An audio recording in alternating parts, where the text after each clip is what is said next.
저는 38살 결혼한 지 12년 된 평범한 아내입니다. 사람들은 제게 늘 말했어요. 남편 참 자상하네요. 두 분 보면 진짜 보기 좋아요. 솔직히 그럴 만도 했습니다. 남편은 무뚝뚝하지만 책임감 있는 사람이었고 저도 제 일을 하면서 가정도 소홀히 하지 않으려 애썼거든요. 아이도 어느덧 초등학교 4학년. 하루하루 정신없이 지나갔습니다. 바쁘지만 나름대로 행복하다고 믿었어요. 믿고 싶었어요. 주말이면 가족 단위 나들이를 나갔고 기념일마다 작은 케이크 하나는 꼭 함께 자르곤 했습니다. 남편은 감정 표현이 서툰 사람이었지만 가끔씩 문득 보내오는 카톡 하나에도 괜히 웃음이 나왔습니다. 오늘 힘들었지? 피자 사갈게. 그 짧은 말에 피로가 풀리는 것 같았어요. 그렇게 우리는 별일 없이 살아가는 줄 알았습니다. 특별한 이벤트는 없어도 서로에 대한 애정은 그대로라고 믿었죠. 이혼이나 바람 같은 단어는 저와는 상관없는 이야기인 줄만 알았거든요. 하지만 그게 착각이었다는 걸 깨닫는데 오랜 시간이 걸리지 않았습니다. 그날도 평범한 수요일이었습니다. 남편은 회식이 있다고 했고 저는 아이와 저녁을 먹고 먼저 잠자리에 들었습니다. 다음 날 아침 남편의 셔츠를 세탁기에 넣으려고 했을 때였어요. 섬유 유연제 냄새와는 다른 묘한 향이 났습니다. 어디서 많이 맡아본 듯한, 그런데 우리 집엔 없는 향수 냄새. 순간 가슴이 철렁했어요. 이게 무슨 냄새지? 그리고 셔츠 주머니에서 나온 건 작은 영수증 하나였습니다. 강남역 근처의 와인바. 영수증에는 날짜와 시간이 찍혀 있었는데 바로 어젯밤 9시 48분. 그 시간이라면 분명 회식 중이었을 텐데 회사 근처에선 거리가 좀 있었죠. 그 와중에 제일 아래엔 이상한 한 줄이 있었습니다. 2인 세트 샤도네이 추가, 물론 그럴 수도 있겠죠. 하지만 느낌이라는 게 있잖아요. 괜히 마음이 이상하게 쿡 찔렸습니다. 설마 그런 일은 없겠지. 고개를 젓고 영수증을 찢으려다 다시 접어서 서랍 안에 넣었습니다. 그날 이후로 저는 남편의 셔츠를 유난히 꼼꼼히 살피기 시작했습니다. 옷에 묻은 냄새, 주머니 안 영수증, 자잘한 카드 사용 내역, 그 중에서도 가장 이상했던 건 차 안에 떨어져 있던 호텔 주차권이었어요. 특별한 출장도 없었고 가족 여행도 없었던 주간. 그런데 도심 호텔에 주차권이 왜 있었을까요? 여보, 이건 뭐야? 무심한 척 물었지만 손에선 땀이 나고 있었습니다. 남편은 잠시 멈칫하더니 웃으며 말했어요. 아, 회의 끝나고 잠깐 미팅 있었어. 호텔 라운지에서 했거든. 라운지. 저도 회사 다녀봤고 클라이언트와의 미팅이 호텔 로비에서 있는 경우는 있긴 하죠. 그 말에 수긍하는 듯 고개를 끄덕였지만 마음속에선 뭔가 다른 감정이 올라오고 있었습니다. 찝찝함. 그 단어 외엔 표현할 수 없었어요. 다음 날 집안일을 하며 거실에 있던 남편의 노트북을 정리하려던 순간 잠금 화면에 떠있던 메신저 알림창 하나. 다음 주는 XX 호텔 말고 강남 쪽이 나을 것 같아. 이름은 없었고 프로필 사진도 없는 계정이었어요. 심장이 빠르게 뛰기 시작했습니다. 더 조용히 지켜보기로 했습니다. 그날 밤 남편은 여느 때처럼 자연스러웠습니다. 아이는 숙제를 하느라 바빴고 저는 씻고 나와 TV를 보고 있었죠. 요즘 좀 피곤하지? 남편이 불쑥 물었습니다. 응, 일이 많아서 그래. 당신은? 나야 뭐 맨날 똑같지. 그때까진 정말 몰랐습니다. 그 대화조차 하나의 연기였다는 걸. 전 아무렇지 않게 웃었지만 속으론 아주 작게 다짐하고 있었어요. 이건 우연이 아닐 수도 있다고. 그리고 제가 바보처럼 지나가면 정말 돌이킬 수 없는 일이 벌어질 수도 있다고요. 그저 사랑만으로는 다 설명되지 않는 감정이었습니다. 어쩌면 제가 변해버린 남편을 받아들일 준비를 하고 있었던 걸지도 모르겠습니다. 하지만 그때는 몰랐죠. 그 작은 냄새 하나가 우리 결혼의 균열을 드러내는 시작이 될 줄은요. 그리고 그 균열은 생각보다 훨씬 빠르게 그리고 더 깊게 퍼져가고 있었습니다. 며칠 후, 퇴근 후 저녁 식사를 마치고 소파에 앉아 SNS를 훑고 있었어요. 요즘엔 회사마다 공식 계정을 운영하잖아요. 남편 회사도 마찬가지였고요. 자동으로 팔로우된 그 계정에서 영상 하나가 올라왔더라고요. 2024년 상반기 임원 워크숍 스케치 뭐 별거 있겠나 싶었어요. 그냥 아무 생각 없이 재생 버튼을 눌렀죠. 그런데 영상이 중반쯤 넘어갔을 때 화면 오른편 짙은 와인색 블라우스를 입은 여자가 눈에 들어왔습니다. 익숙한 얼굴이었어요. 한두 번 스친 정도가 아니라 분명히 본 적이 있던 사람이었습니다. 가슴이 철렁했습니다. 저 여자를 어디서 봤지? 머릿속이 복잡해졌습니다. 잠시 정지 버튼을 눌렀고 휴대폰 화면을 확대했어요. 그리고 곧 기억이 떠올랐습니다. 작년 겨울 남편이 부서 후배 중 괜찮은 친구가 있다고 하면서 한 번은 셋이 저녁을 먹었던 적이 있었거든요. 그때 그 자리에서 인사만 나누고 간단히 대화를 주고받았던 여자. 그 여자가 지금 영상 속에서 남편 옆에 아주 자연스럽게 서 있었습니다. 그리고 무엇보다 둘 사이의 거리. 그 미세한 거리. 몸은 닿지 않았지만 말하자면 감정은 닿아 있었달까요?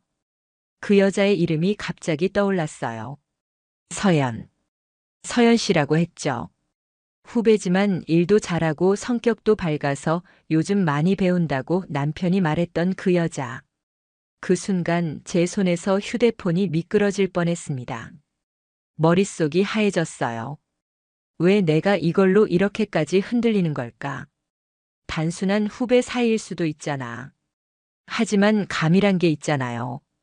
지금 생각해보면 그때 이미 알았어야 했어요. 영상 속 남편의 얼굴이 제가 아는 그 사람이 아니었거든요. 서연 씨를 바라보는 그 눈빛. 제가 5년 넘게 보지 못했던 그 미묘한 따뜻함과 웃음이 담겨 있었어요. 그건 가족끼리도 동료끼리도 잘 안 나오는 얼굴이었습니다. 그날 밤 남편은 평소보다 일찍 귀가했어요. 행사 끝나고 그냥 바로 나왔어. 피곤해서. 그러면서 양말을 벗고 무심히 소파에 누웠습니다. 저는 아무렇지 않은 척 TV를 켰고요. 오늘 행사 어땠어?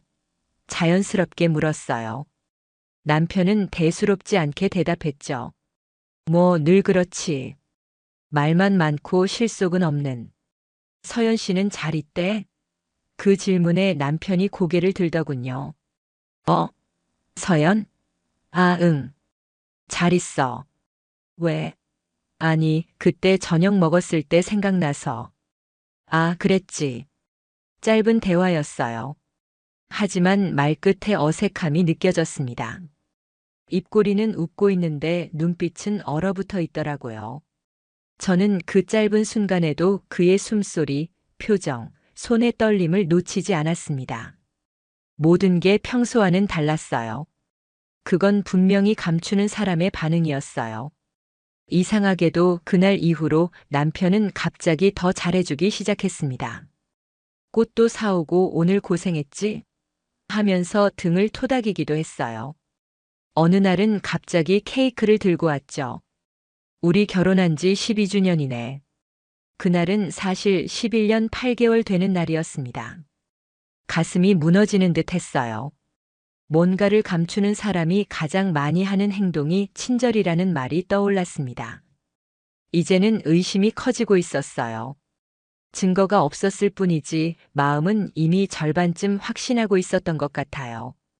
그런데도 직접적으로 묻진 않았습니다. 왜냐면 대답을 듣는 순간 돌이킬 수 없게 될까봐. 그저 웃는 얼굴 뒤에서 마음속에 또 하나의 다짐을 더했습니다. 이제부터는 모른 척만 하진 않겠다고. 확실한 걸 알아낼 때까지 저는 멈추지 않을 거라고요.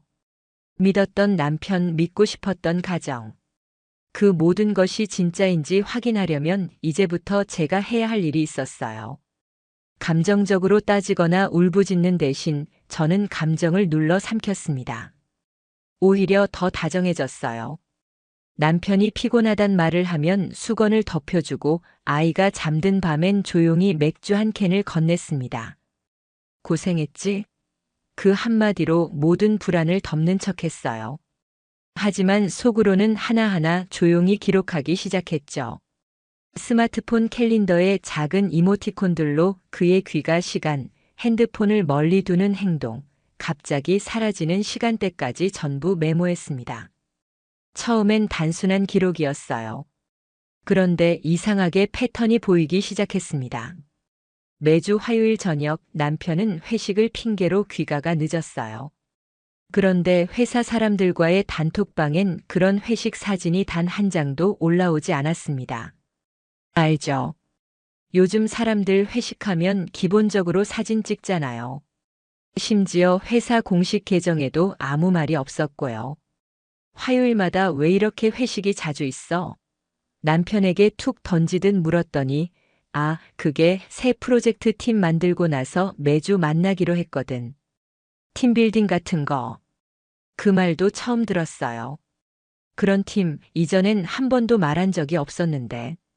그러면서 점점 남편의 작은 행동들에도 민감해지기 시작했습니다.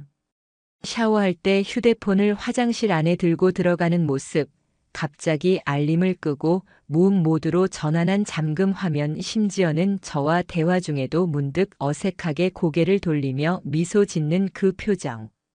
숨이 막혔어요. 하지만 아직은 참아야 했습니다. 증거가 필요했으니까요.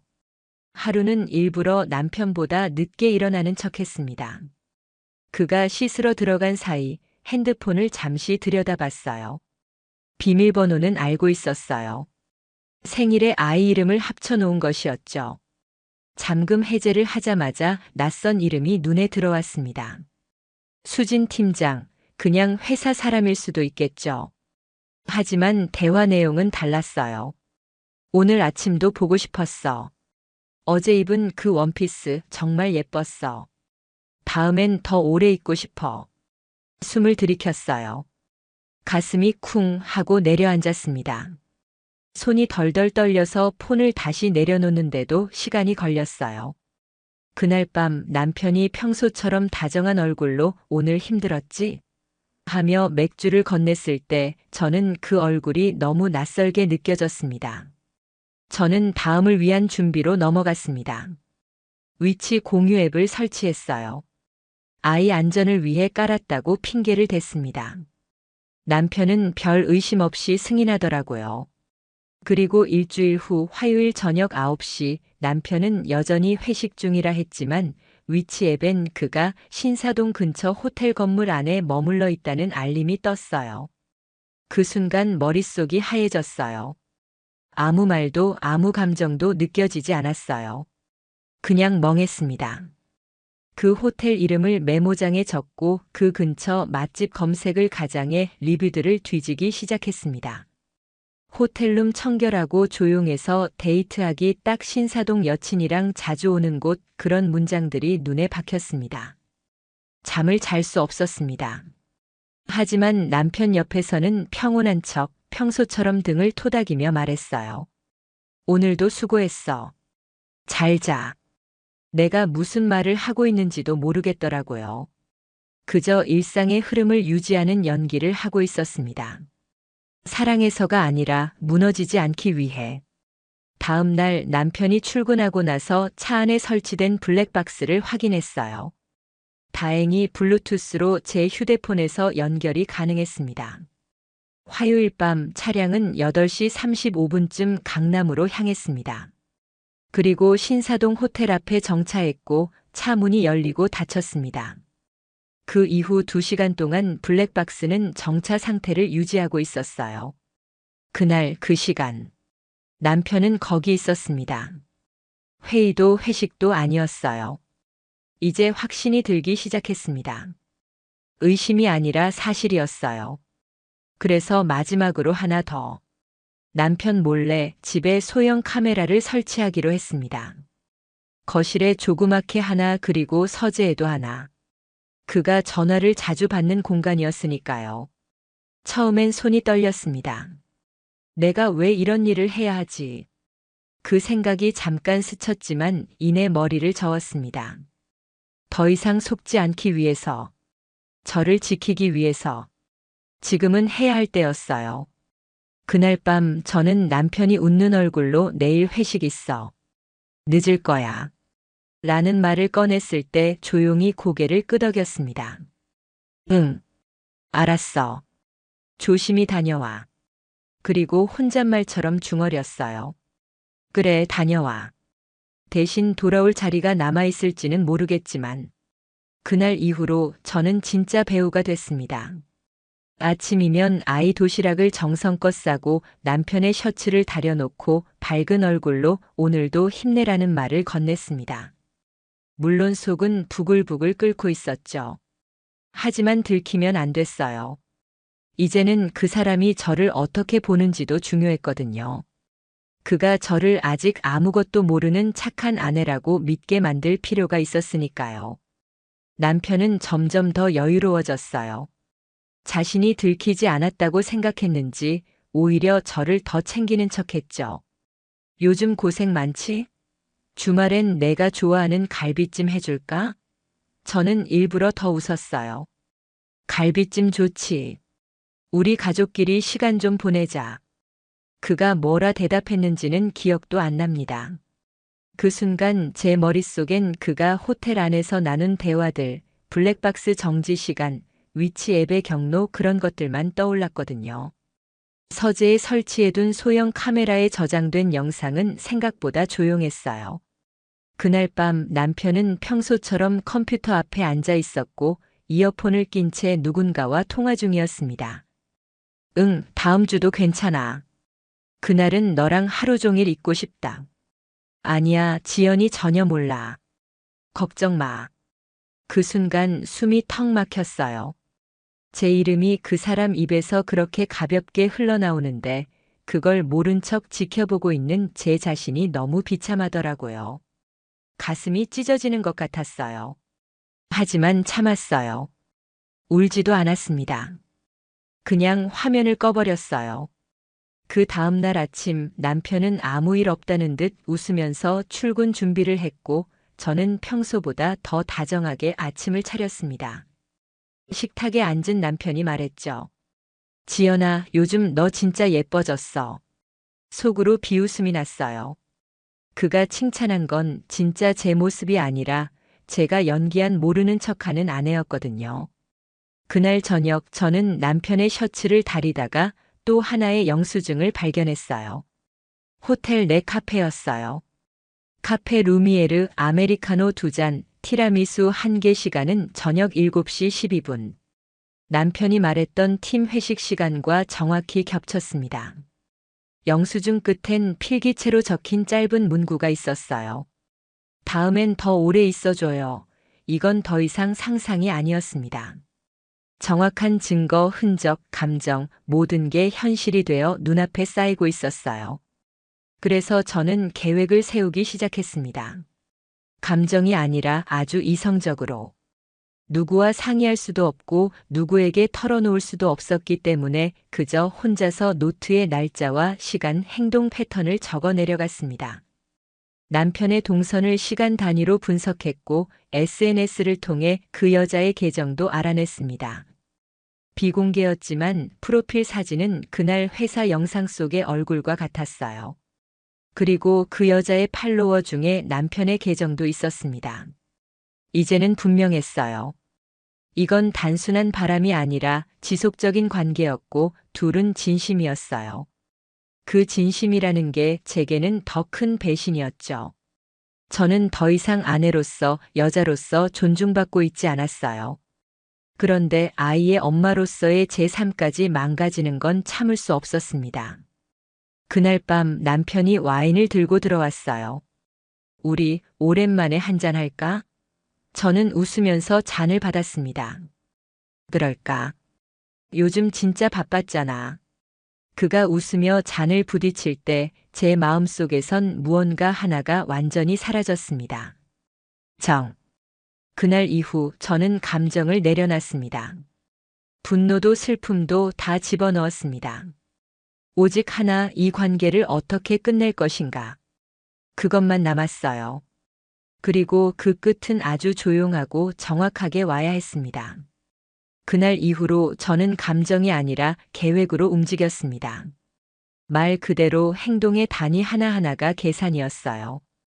남편이 무슨 말을 하면 어떤 표정을 지을지, 언제 외출하는지, 몇 시에 귀가하는지, 그 시간마다 그의 주변에 누가 있는지를 추적하기 시작했습니다.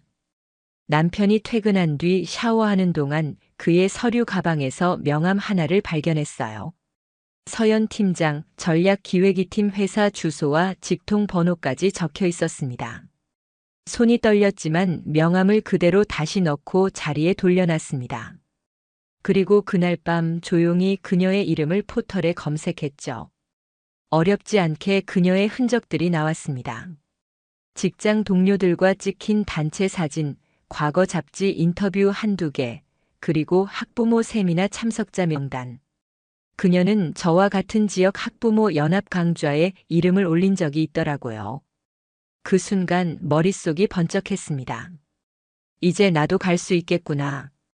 바로 다음 주 그 강좌가 같은 장소에서 다시 열린다는 걸 확인하고 저는 신청서를 냈습니다. 제 아이는 그 학교 학생이 아니었지만 외부 학부모로 참여할 수 있는 자격은 있었으니까요.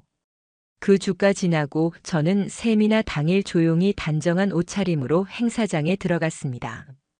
입구 근처 카페에서 먼저 커피를 한 잔 시키고 앉아 있었는데 5분쯤 지났을까 그녀가 들어왔습니다.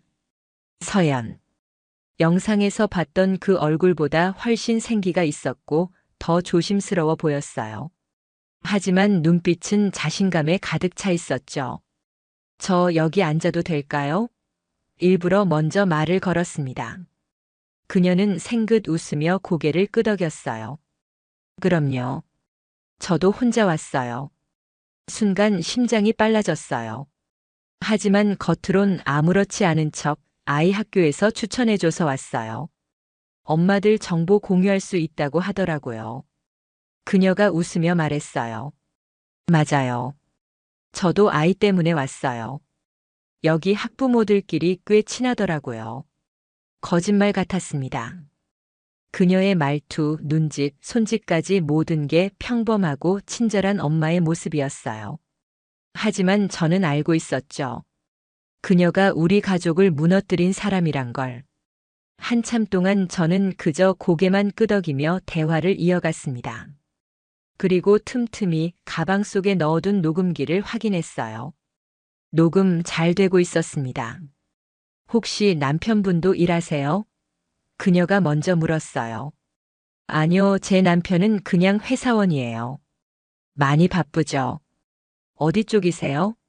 마케팅 계열. 정확히는 잘 몰라요. 서로 바빠서. 저는 웃으며 말을 얼버무렸지만 그녀는 순간 살짝 웃음을 지으며 고개를 끄덕였습니다. 알 수 없는 표정이었어요. 무언가를 떠올린 듯한 아니면 감춘 듯한 표정. 그리고 이어지는 그녀의 말. 그런 사람들 은근히 외로워하더라고요. 아내랑 아이는 집에 있고 본인은 늘 야근 출장. 그러다 보면 누구라도 기대고 싶지 않을까요? 순간 숨이 막혔습니다. 이 사람이 지금 제게 자신이 저지르고 있는 일을 암시하는 걸까? 아니면 단순한 말장난일까? 맞아요. 그래서 그런지 저도 요즘은 좀 외롭더라고요. 저는 그렇게 대답했습니다. 눈을 마주치며 최대한 자연스럽게. 그리고 그녀의 얼굴에서 스치듯 지나가는 미세한 떨림을 놓치지 않았어요. 그날 세미나가 끝난 후 우리는 연락처를 교환했습니다. 다음에 커피 한잔 해요. 서연이 웃으며 말했을 때 제 손은 이미 녹음기를 껐습니다. 그래요. 좋아요. 연락드릴게요. 그리고 속으로 다짐했습니다. 이제 너한테서 모든 걸 빼내겠다고. 모든 말, 모든 표정, 모든 흔적을 하나도 빠짐없이 기록해서 내가 어떤 여자였는지 보여주겠다고. 복수는 감정으로 하는 게 아니라 계획으로 하는 거니까요. 그날 이후로 서연과 저는 자연스럽게 연락을 주고받는 사이가 됐습니다. 엄밀히 말하면 친해진 것처럼 보이는 사이였죠. 처음엔 커피 한 잔이었어요. 근처 프랜차이즈 카페에서 아이 학교 얘기를 하다가 서로의 일상도 조금씩 나누게 됐습니다. 요즘은 남편이 너무 바빠서 얼굴 보기도 힘들어요. 그녀가 먼저 말문을 열었습니다. 회사 사람들이랑 뭐 하는지 잘 모르겠어요. 맨날 늦고 연락도 잘 안 되고. 의외였어요. 불륜녀라고 해서 뻔뻔하고 당당한 이미지만 떠올렸는데 서연은 생각보다 조심스럽고 감정 기복이 컸어요. 순간 저 자신이 이상해지기도 했습니다. 내가 이 사람을 동정하고 있는 건가? 아니, 그럴 리 없죠. 그분이 많이 힘들다고 하더라고요.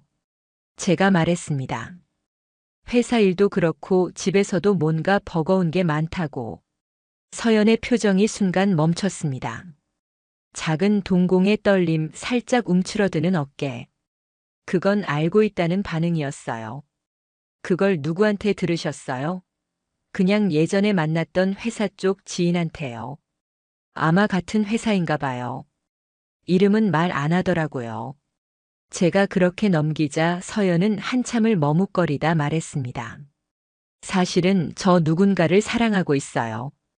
그 말을 듣는 순간 심장이 얼어붙는 느낌이었습니다. 직접 들으니까 더 참담했어요. 그 사람이 내 남편이란 걸 당사자 앞에서 아무렇지 않게 듣고 있다는 게. 그 사람 결혼한 거 아시죠? 제가 조용히 물었습니다. 마치 제3자인 척. 다 알고 있으면서도 처음 듣는 것처럼. 알아요. 서연이 고개를 숙이며 말했어요. 근데 그 사람 행복하지 않대요. 아내는 차갑고 말도 잘 안 통하고 아이 문제로 자꾸 다투고 그래서 자기가 점점 무너진다고 했어요. 웃음이 나올 뻔했습니다. 그 사람, 제 남편은 집에서 늘 가족 사진 정리해두고 아내에게 생일 선물 챙기고 아이 숙제 봐주던 사람인데 그런 이야기를 만들어가면서 자신을 피해자로 포장했더라고요. 이해는 돼요. 서로 사랑하는데 상황이 그렇다면 제가 일부러 그렇게 말했어요. 서연은 제 눈을 바라보며 살짝 고개를 끄덕였습니다. 그 순간 제 안에 무언가가 톡 하고 끊어졌어요. 분노, 수치, 모멸 모든 감정이 한꺼번에 밀려왔지만 표정 하나 바꾸지 않았습니다. 그리고 가방 속 녹음기를 다시 확인했어요. 녹음 잘 되고 있었습니다. 그녀는 계속해서 말했습니다. 그 사람이 곧 정리하겠다고 했어요. 마음이 아프긴 하지만 기다릴 수밖에 없죠. 곧 정리하겠다. 그 말이 머릿속에 남아 맴돌았습니다. 아무 말도 하지 못한 채 저는 그날 그렇게 대화를 마쳤고 카페를 나와 한참을 걸었습니다. 집으로 돌아와 거울 앞에 섰을 때 처음으로 저 자신에게 이제 됐다는 생각이 들었습니다. 이제 이 사람 입에서 제 남편과의 관계를 직접 들었고 녹취도 확보했고 그 모든 말들은 법적 증거로도 충분했어요. 하지만 이상하게 그날 밤은 잠을 잘 수가 없었습니다. 슬퍼서도 아니고 분해서도 아니었어요. 그냥 너무 허무했습니다. 내가 12년을 함께한 남자가 이렇게 쉽게, 이렇게 한심하게 우리 가정을 이야기했단 사실이. 그래서 마음을 정리하기로 했습니다. 이제 끝을 향해 가야 할 시간이었습니다. 그리고 그 끝은 둘 다 절대 피할 수 없는 방식이어야 했습니다. 그 다음 주 저는 법률사무소를 찾았습니다. 큰 간판도 없는 조용한 건물이었지만 그 안은 생각보다 바빴어요. 접수대에서 이름을 말하니 곧바로 회의실로 안내됐고 잠시 후 중년의 여변호사 한 분이 들어오셨습니다. 네, 말씀 들었습니다. 불륜 증거와 관련해서 자료 가지고 오셨죠? 조용히 노트북을 열고 그동안 모아둔 자료들을 하나씩 보여드렸습니다. 위치 추적 로그, 블랙박스 영상, 서연과의 대화 녹취, 호텔 영수증, 그리고 마지막으로 남편과 서연이 함께 있는 사진. 사진은 며칠 전 조용히 사설 흥신소에 의뢰해 받은 결과였습니다. 신사동 모 호텔 앞에서 나란히 나오는 둘의 모습. 멀찍이지만 충분히 식별 가능했고 서연이 웃으며 남편의 팔을 붙잡고 있는 장면까지. 변호사는 한 장 한 장 넘겨보더니 고개를 끄덕였습니다. 충분합니다. 이 정도면 민사소송, 형사대응 모두 가능하고요. 특히 상대 여성 쪽엔 위자료 청구 및 손해배상, 업무상 평판 훼손도 노릴 수 있습니다. 말 그대로 칼자루가 제 손에 쥐어진 순간이었어요. 그날 이후 모든 게 급박하게 돌아갔습니다. 먼저 남편 명의 계좌 이체 내역을 요청했고 그 안에서 서연 이름으로 소액 결제된 적금 이체, 호텔 예약 내역 등이 추가로 나왔습니다. 그리고 결정적인 순간 서연이 다니는 회사의 내부 익명 게시판에 둘의 관계를 암시하는 글이 올라왔습니다. 팀장이 부서장이랑 사귀는 거 다들 아시죠? 출장도 같이 다니고 매주 화요일 저녁엔 둘이 사라지던데요. 누가 올렸는지는 모릅니다. 하지만 그 글은 순식간에 확산됐고 며칠 뒤 서연의 계정은 비공개로 바뀌었고 회사 측은 긴급히 익명제보조사위원회를 꾸렸습니다. 남편도 당황하기 시작했죠. 회사에 무슨 제보가 들어왔대. 내 이름이 올라왔다는 얘기도 들리고 이게 뭐야? 그의 얼굴은 처음으로 흔들리고 있었습니다. 불안과 당혹, 분노가 뒤섞인 그 표정. 하지만 저는 아무렇지 않게 말했어요. 뭔가 잘못된 오해겠지? 당신은 그럴 사람이 아니니까. 그 말에 남편은 고개를 끄덕이긴 했지만 눈빛은 이미 멀리로 흔들리고 있었습니다. 그리고 일주일 뒤 저는 정식으로 이혼 소장을 접수했습니다. 서연 씨에 대한 위자료 청구 소장도 함께.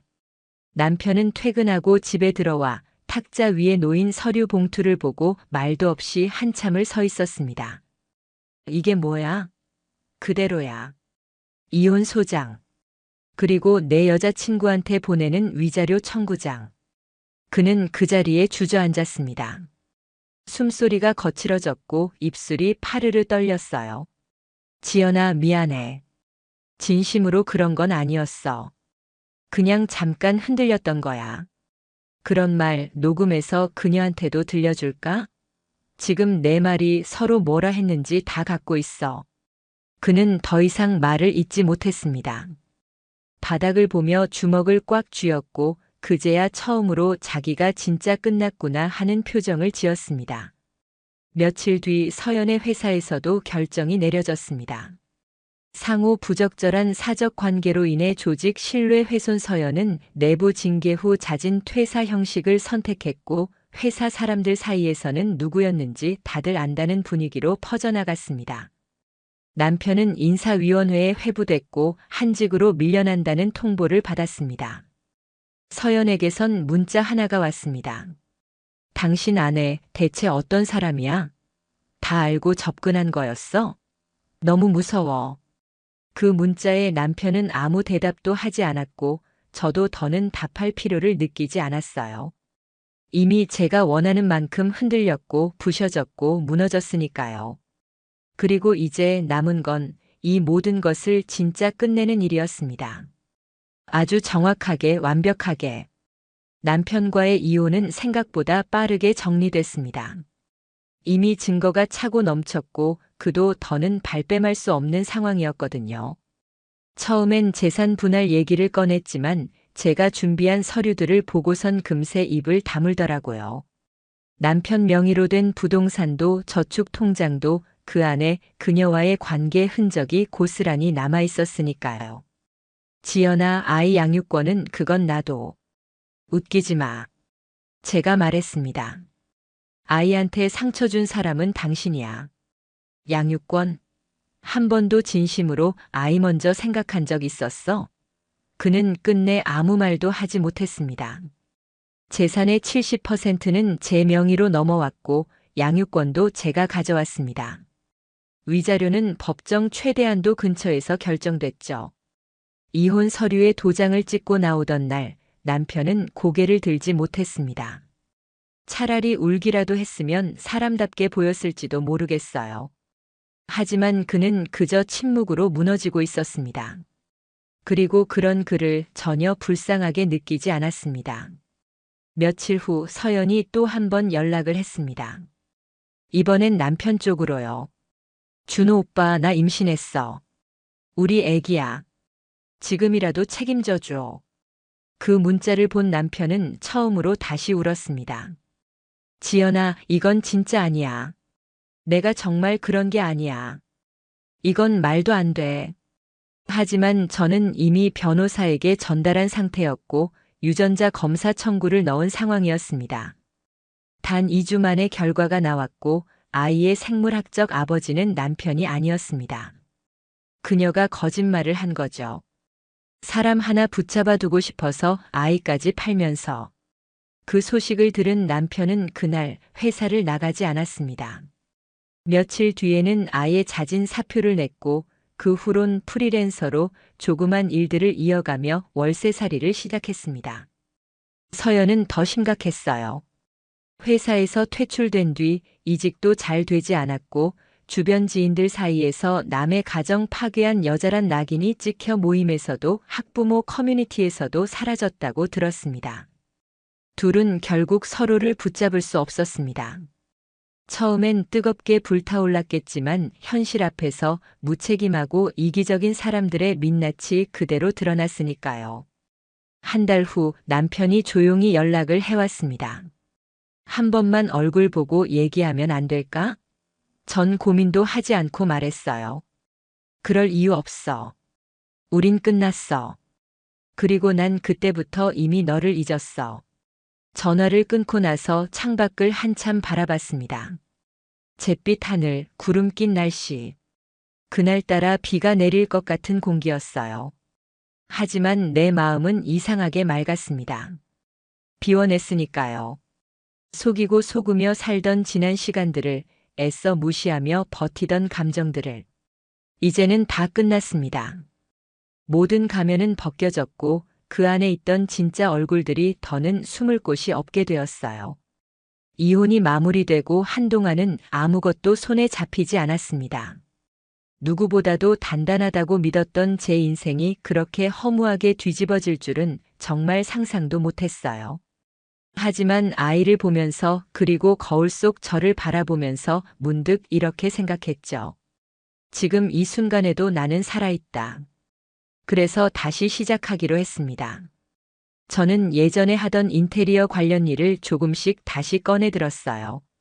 예전엔 결혼하고 바로 그만뒀던 일이었죠. 남편이 내가 돈 벌 필요 없어라고 말했었거든요. 그 말이 당시엔 다정하게 들렸지만 지금 생각하면 그 말이 날 얼마나 무력하게 만들었는지 이제야 깨닫겠더라고요. 처음엔 소형 원룸 리모델링을 맡아봤고 지인의 소개로 작은 부동산과도 연결됐어요. 월세 수익이 나던 오래된 건물 하나를 저렴하게 계약해서 직접 손보고 꾸몄습니다. 그리고 그 첫 임대 계약이 성사됐을 때 저는 조용히 아이방 앞에서 혼자 눈물을 흘렸어요. 이건 돈이 아니라 내 이름으로 만든 성과였거든요. 그렇게 6개월쯤 지나자 일은 조금씩 자리를 잡기 시작했고 작은 작업실도 마련할 수 있었습니다. 아이도 잘 적응해줬어요.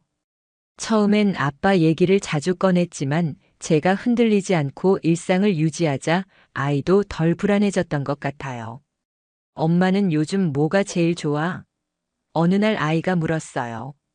전 조금 생각하다 대답했죠. 지금처럼 너랑 둘이 아침밥 먹는 거. 그 순간 아이가 말없이 제 손을 잡았습니다. 그 따뜻한 손길에 제가 얼마나 무너지지 않으려고 버텼는지가 그제서야 실감 나더라고요. 한편 전 남편은 연락이 끊긴 지 오래였습니다. 아이에 대한 양육비는 법적으로 정해진 액수만 형식적으로 입금되고 있었죠.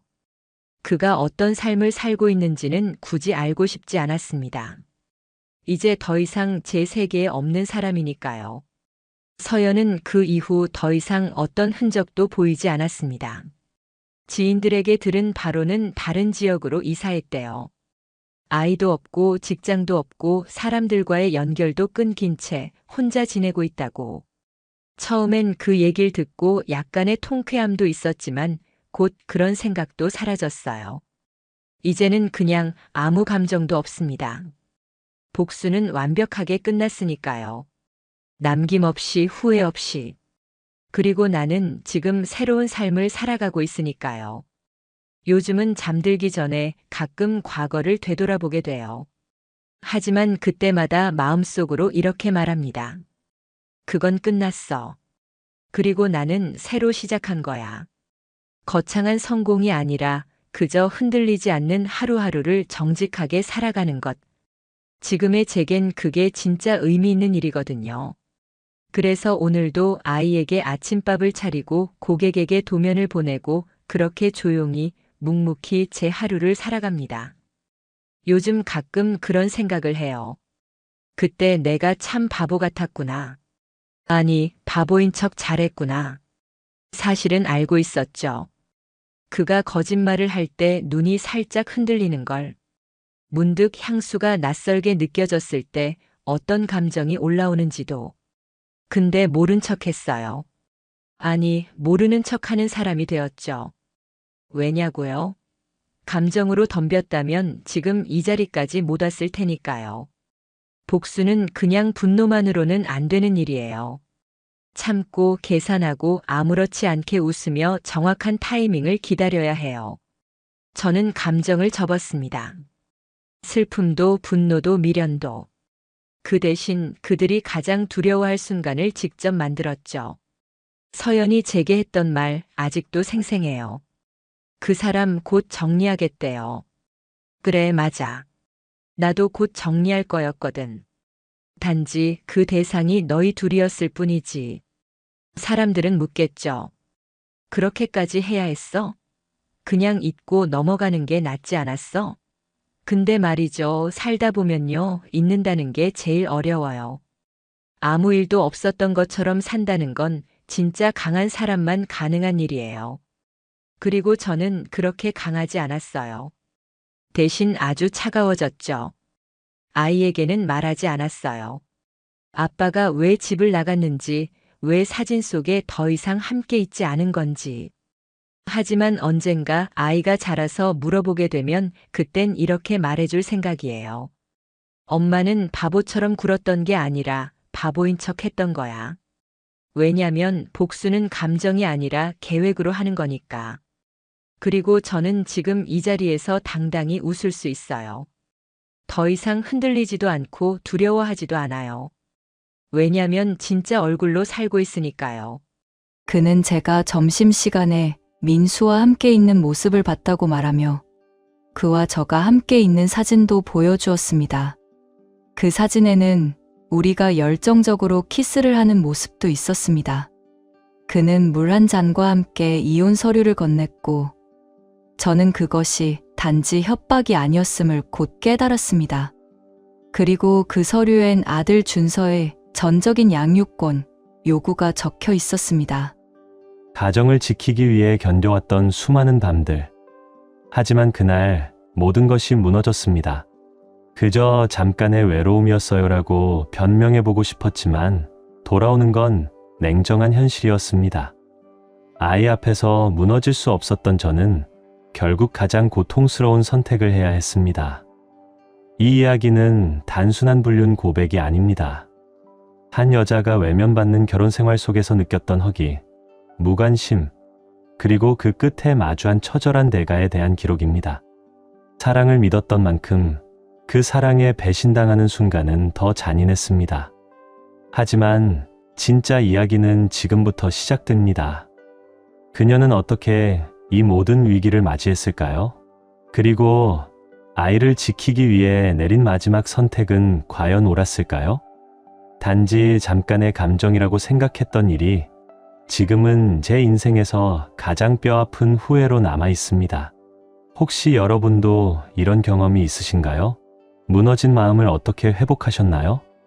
저는 결혼 7년 차인 40세의 워킹맘입니다. 남편 준호는 45세, 삼성 공장에서 기계 엔지니어로 근무 중이고 우리에게는 이제 막 5살이 된 아들 준서가 있습니다. 우리는 지인의 소개로 만났고 처음엔 가벼운 인연이라 생각했지만 점점 더 깊은 관계로 발전했고 연애 2년 후 결혼에 골인했습니다. 남편은 성실하고 책임감 있는 사람이었고 저 역시 보험회사에서 세일즈 업무를 하며 가정을 꾸려 나갔습니다.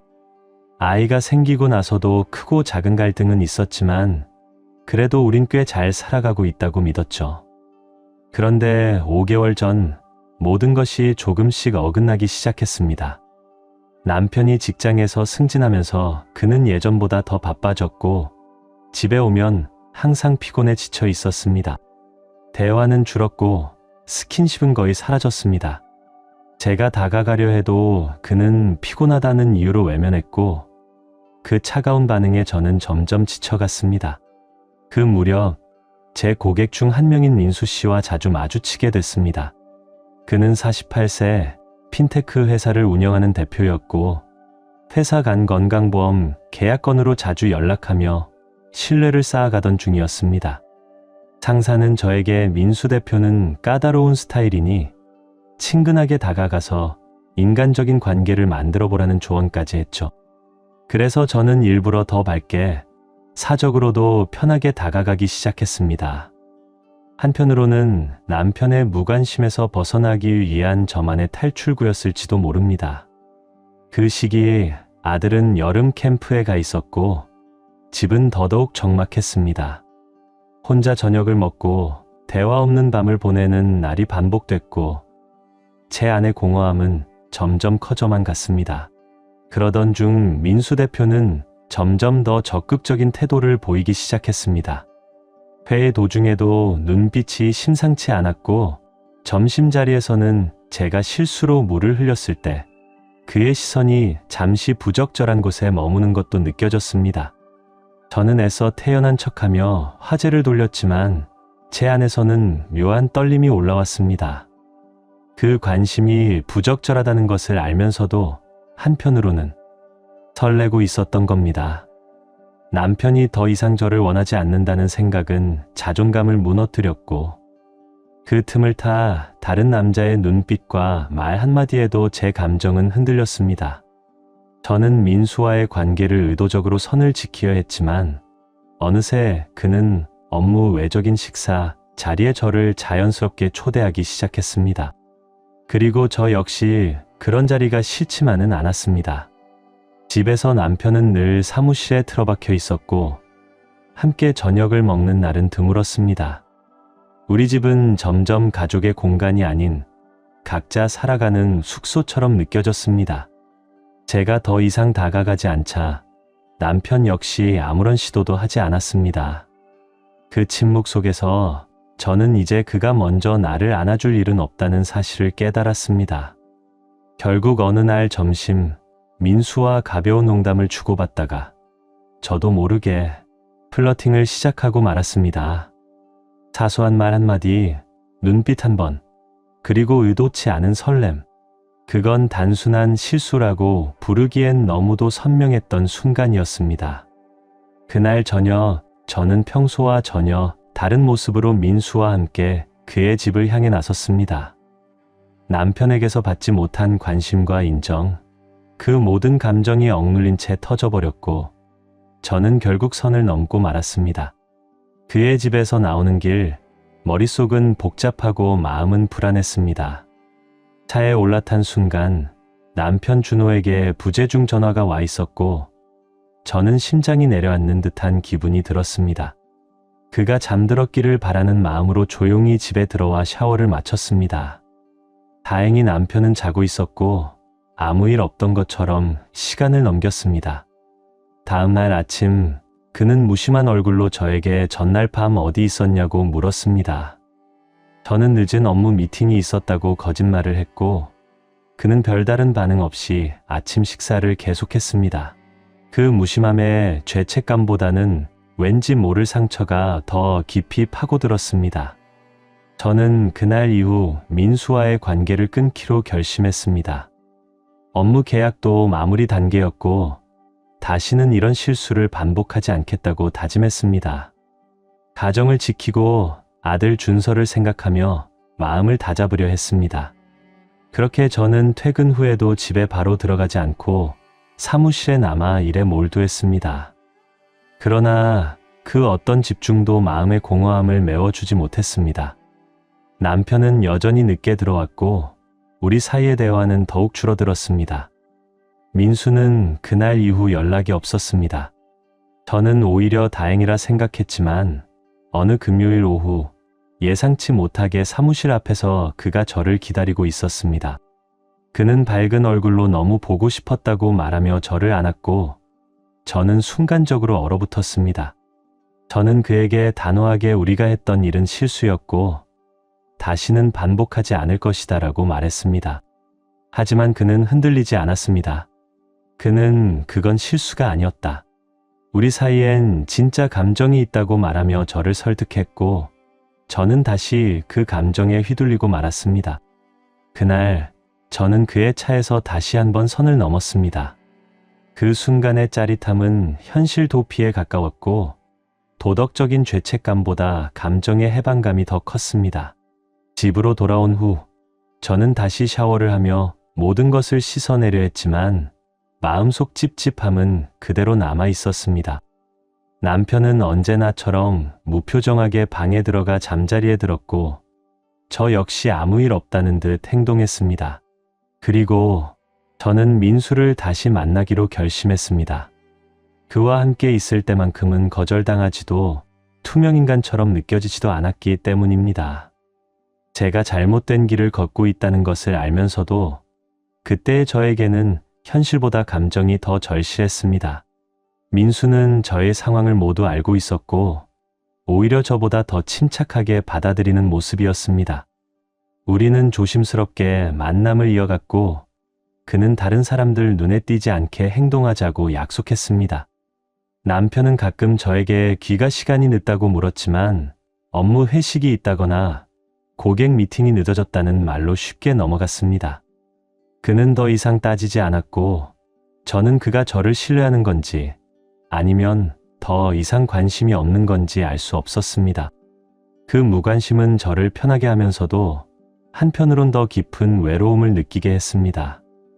민수와는 주로 그의 집이나 외부의 조용한 공간에서 만났습니다. 비밀스럽게 감춰진 그 시간들은 저에게 일종의 해방이자 탈출구처럼 느껴졌습니다. 그곳에는 누군가의 아내도 엄마도 아닌 그냥 나로서의 제가 있었습니다. 물론 저는 이 관계가 오래갈 수 없다는 걸 알고 있었습니다. 그럼에도 불구하고 그 짜릿함과 설렘은 남편과의 결혼 생활에서 느끼지 못했던 감정이었습니다. 저는 현실에서 도망치는 대신 거기서 잠시 숨을 쉬고 있었던 것인지도 모릅니다. 2달이 흐르고 아들 준서가 여름 캠프에서 돌아왔습니다.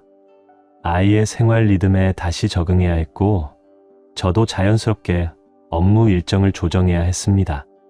처음엔 민수와의 만남을 줄이려 했지만 그와의 관계가 어느새 제 삶의 일부가 되어 있었기에 완전히 끊는 건 어려웠습니다. 결국 저는 점심시간을 활용하거나 민수가 저를 데리러 오는 시간을 맞춰가며 이전처럼 만남을 이어갔습니다. 우리 사이에는 아무런 미래도 약속도 없었지만 묘하게 위안이 되었고 그 감정이 제게는 생존이었습니다. 불륜이라는 단어가 주는 죄책감은 있었지만 그보다 더 컸던 것은 사라진 나를 다시 찾았다는 기분이었습니다. 어느 날 저는 조심스럽게 민수에게 지금 이 관계가 어디로 가는지 모르겠다고 말했습니다. 그는 미소 지으며 말했습니다. 우린 너무 멀리 보지 말고 하루하루를 살아가자고요. 마음이 편해질 거예요. 그 말은 어쩌면 무책임했을지도 모르지만 그 순간에 저는 그가 준 따뜻함에 안도했습니다. 그런 말조차도 남편에게서는 들어본 적 없었습니다. 사실 이런 상황은 남편의 승진 때문만은 아니었습니다. 그 이전부터 그는 일에 몰두했고 집안일과 육아는 대부분 제 몫이었습니다. 제가 힘들다고 말하면 그는 나도 힘들어라는 말로 무심하게 넘겼습니다. 그의 승진은 그런 무관심을 더욱 극대화시켰을 뿐입니다. 주말에도 그는 집에서 일하거나 혼자 쉬는 시간을 중요하게 여겼고 함께 보내는 시간은 점점 줄어들었습니다. 아이와의 시간은 챙기면서도 부부 사이의 소통은 사라졌고 저는 점점 그와 감정적으로 멀어졌습니다. 민수와 함께하는 시간은 점점 늘어났고 저는 남편 준호의 무관심에도 별다른 감정이 들지 않게 되었습니다. 그가 제게 관심을 두지 않는다는 사실이 이제는 그냥 그런 사람이라고 받아들여졌습니다. 한때는 그를 이해하려 애썼고 변화시키려 노력했습니다. 그러나 이제는 기대조차 하지 않았습니다. 그와의 감정적 연결이 끊긴 순간부터 저는 남편이 아닌 아들만을 위해 이 결혼을 이어가고 있었습니다. 준호는 좋은 아버지였습니다. 아이의 건강, 교육, 정서까지 세심하게 챙겼고 드문 휴식 시간도 아이에게 양보할 정도였습니다. 그런 모습을 볼 때마다 이혼이라는 단어는 쉽게 입 밖으로 꺼낼 수 없었습니다. 공동 양육이라 하더라도 아이가 두 집을 오가는 삶은 너무 가혹하게 느껴졌습니다. 그래서 저는 아이를 위해 지금의 결혼을 유지하기로 스스로 합의했습니다. 그렇게 저는 낮에는 커리어에 집중하고 점심에는 민수와 만남을 이어가며 저녁에는 아들과 시간을 보내는 식의 일상을 이어갔습니다. 겉으로 보기엔 모든 것이 균형 잡힌 듯 보였습니다. 민수는 언제나 이해심 깊었고 저의 일정에 맞춰 움직였습니다. 그의 공감과 배려는 어쩌면 제가 가장 원했던 관계의 형태였는지도 모릅니다. 그러나 세상은 그렇게 제 뜻대로만 굴러가지 않았습니다. 그날도 여느 날처럼 민수와 점심 약속이 있었고 저는 사무실을 나서다가 실수로 계단에서 휴대폰을 떨어뜨렸습니다. 화면이 완전히 깨졌고 수리를 맡길까 고민했지만 민수를 기다리게 하고 싶지 않았기에 그 상태로 그냥 나왔습니다. 그는 저를 데리러 와 오늘은 우리 집에 가자며 웃었고 금요일이니 조금 일찍 마무리해도 괜찮겠다는 생각에 저는 그를 따라갔습니다. 그날 저녁 6시 무렵 집에 돌아왔지만 집은 조용했고 아들은 없었습니다. 대신 육아 도우미로 파견된 수미 씨가 있었습니다. 수미는 다급한 얼굴로 준서가 학교에서 열이 너무 높아서 선생님이 여러 번 전화하셨다고 말했습니다. 저는 그 순간 멍해졌습니다. 고장난 핸드폰 때문에 단 한 통의 전화도 받을 수 없었던 겁니다. 결국 남편이 전화를 받았고 아이를 직접 병원에 데려갔다는 이야기를 듣고 저는 곧장 병원으로 달려갔습니다. 병원에 도착했을 때 준호는 아이 옆에서 조용히 등을 토닥이고 있었고 준서는 어느새 열이 조금 가라앉아 의사 선생님과 이야기 나누고 있었습니다. 저는 조심스럽게 옆에 앉았지만 남편은 아무 말도 하지 않았습니다. 의사는 독감이지만 안정되었으니 퇴원해도 좋다고 말했고 우리는 아이를 데리고 집으로 향했습니다. 그날 밤 저는 아들의 방에 함께 누워 자기로 했습니다. 그 작은 침대에 누워 천장을 보며 내가 어디서부터 어긋났는지를 처음으로 되짚어 보기 시작했습니다. 새벽 2시쯤 무거운 기척에 눈을 떴습니다. 문 앞에는 여전히 정장을 입은 채로 선 남편이 조용히 저를 바라보고 있었습니다. 그와 눈이 마주친 순간 저는 묘한 안도감을 느꼈습니다.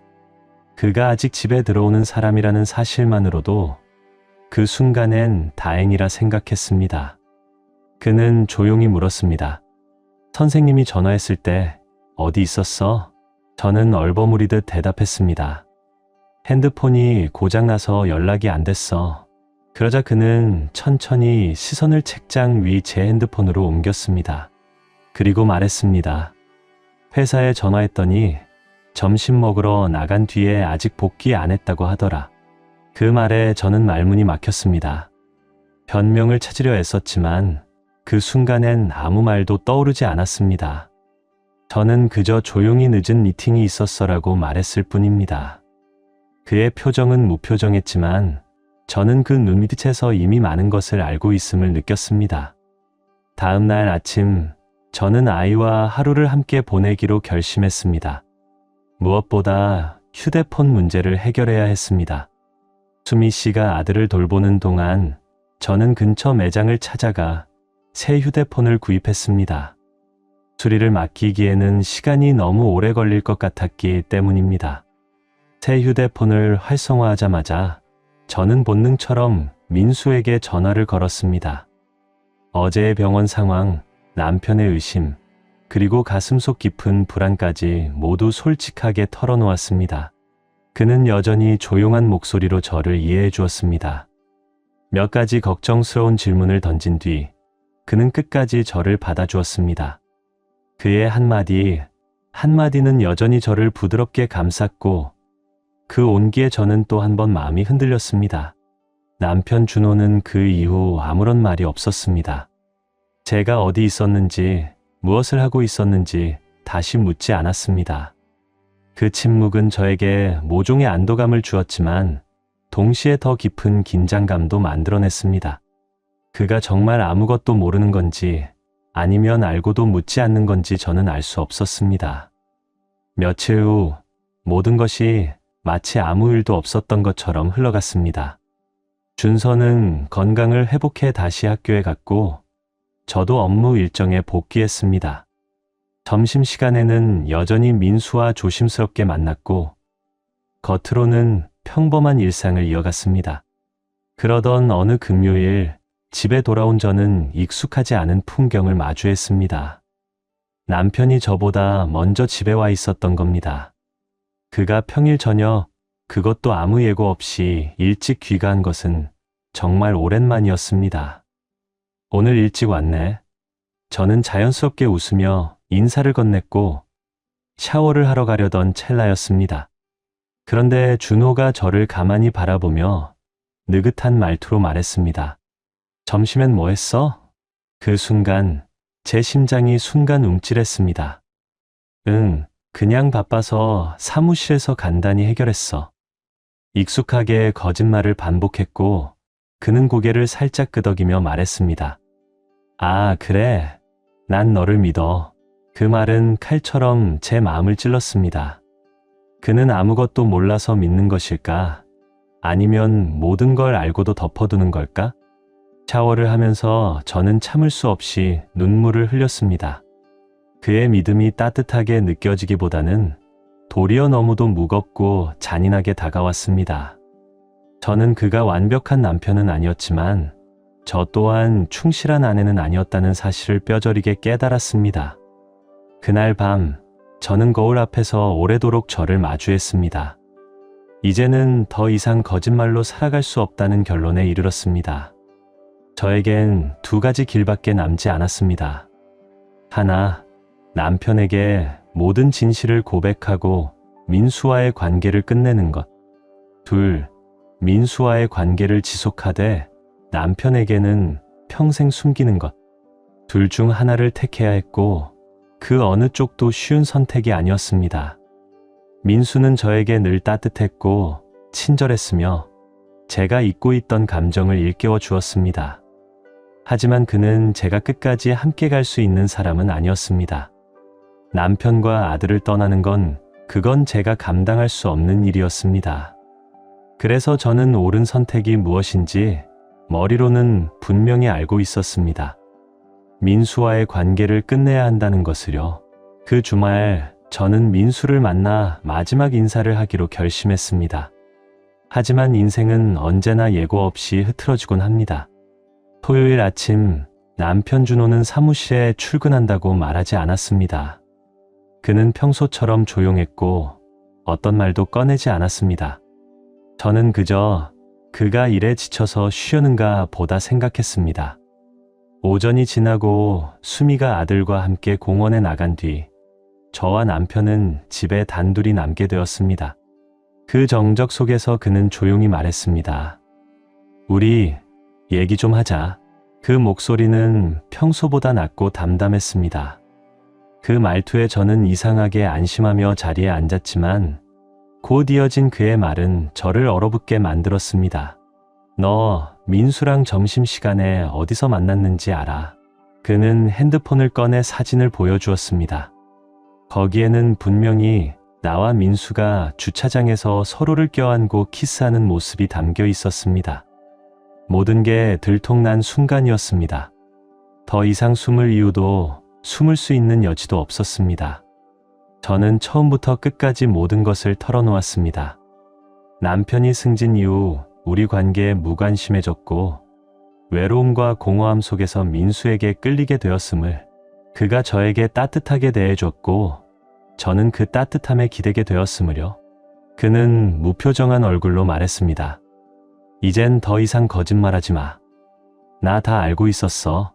그는 이미 이혼 서류를 준비해 두었고 그 봉투에는 아들에 대한 단독 양육권 요구까지 담겨 있었습니다. 저는 당황했고 필사적으로 반대했습니다. 그러자 그는 차갑게 말했습니다. 서명하지 않으면 내가 민수와 있는 사진을 준서에게 보여주겠다. 그 말은 저를 무너뜨렸습니다. 5살밖에 되지 않은 아들에게 그런 상처를 안길 수는 없었습니다. 저는 무릎 꿇고 빌었지만 그는 결정을 바꾸지 않았습니다. 이틀의 시간이 주어졌고 저는 결국 민수에게 전화를 걸어 마지막 인사를 전했습니다. 그는 조용히 모든 걸 받아들였고 내 아들이 먼저니까 이해해라고 말해주었습니다. 그리고 저는 서류에 서명했습니다. 아들과 떨어지는 고통을 견디는 쪽을 택한 겁니다. 단 하나, 아들이 저를 미워하지 않기를 바라며 그 주 동안 저는 아들과 함께하는 모든 순간을 온몸으로 껴안았습니다. 아침에 일어나 함께 아침밥을 먹고 손을 잡고 등원하며 들었던 짧은 이야기조차도 놓치지 않으려 했습니다. 그가 잠든 밤에는 조용히 옆에서 숨소리를 들으며 마음속으로 수십 번을 속삭였습니다. 엄마는 너를 너무 사랑해. 금요일 아침 저는 준서를 학교에 데려다 주며 말했습니다. 오늘 집에 오면 엄마는 없을 수도 있어. 하지만 꼭 다시 올 거야. 그 말에 준서는 다시 울음을 터뜨렸고 저는 그를 꼭 안아주며 눈물을 삼켰습니다. 곧 다시 볼 거야. 매주 주말엔 꼭 만날 수 있어. 그 주 내내 남편 준호는 조용히 우리를 지켜보고 있었습니다. 저는 마지막 순간까지 마음이 바뀌기를, 어쩌면 그가 결정을 철회해 주기를 바랐습니다. 하지만 그는 단 한 번도 흔들리는 모습을 보이지 않았고 그 담담함이 더욱 절망적으로 느껴졌습니다. 이삿짐을 싸며 저는 하나하나 추억과 작별 인사를 했습니다. 아들의 첫 발걸음, 가족 셋이 웃으며 찍은 사진, 주방에서 함께 만들었던 쿠키 냄새까지, 그 모든 것이 이 집을 채우고 있었지만 이젠 제가 더 이상 머물 수 없는 공간이 되었습니다. 짐을 정리하고 마지막으로 현관문을 나서는 순간 남편은 거실에 앉아 조용히 서류를 정리하고 있었습니다. 그의 표정은 무표정했고 그 어떤 인사도 없었습니다. 그 차가운 무관심은 오히려 모든 말을 차단해버리는 벽처럼 느껴졌습니다. 준서 잘 부탁해요. 정말 미안해요. 저는 마지막 말을 남겼고 그는 고개만 살짝 끄덕였을 뿐입니다. 그렇게 저는 아무 말 없이 집을 떠났습니다. 한 달이 지났고 이혼 절차는 아직 진행 중이었습니다. 법률적인 문제보다도 감정적인 후유증이 더 깊게 남아 있었습니다. 회사에서 제공하는 임시 아파트에 머물고 있었고 새로운 삶을 시작하기엔 마음의 에너지가 턱없이 부족했습니다. 전 남편은 저에게 한 달에 3번 아들과 통화할 수 있는 기회를 허락했습니다. 통화가 끝날 때마다 저는 눈물을 흘렸지만 그가 건강하고 행복하다는 사실에 안도하기도 했습니다. 아이는 말했습니다. 아빠는 요즘 일찍 와서 나랑 놀아줘. 그 말을 듣는 순간 제 가슴이 찢어지는 것 같았습니다. 왜 그 변화가 내가 있을 때는 오지 않았을까? 그가 우리 사이를 되돌리려는 노력을 조금만 더 일찍 보여줬다면, 아니 내가 먼저 무너지지 않았다면 어땠을까? 저는 제 불륜이 잘못된 선택이었음을 인정합니다. 하지만 동시에 남편이 우리 가족을 지키기 위한 노력을 제게 보여준 적이 있었는지도 계속 의심하게 됩니다. 그 상처는 지금도 아물지 않은 채 남아 있습니다. 지금 제 하루는 일로 채워져 있습니다. 생각하지 않기 위해 회의로, 보고서로, 숫자로 스스로를 덮습니다. 민수와의 연락은 그날 이후 단 한 번도 없었습니다. 그도 저를 찾지 않았고 저도 다시는 연락하지 않았습니다. 그것만큼은 서로를 배려한 마지막 방식이었는지도 모르겠습니다. 아들과 떨어져 지내며 저는 민수와의 관계가 결코 지속될 수 없었음을 확실히 깨달았습니다. 그는 위안이었을 뿐 현실의 파트너는 아니었습니다. 불륜에 대한 후회는 제 안에 무겁게 남아 있습니다.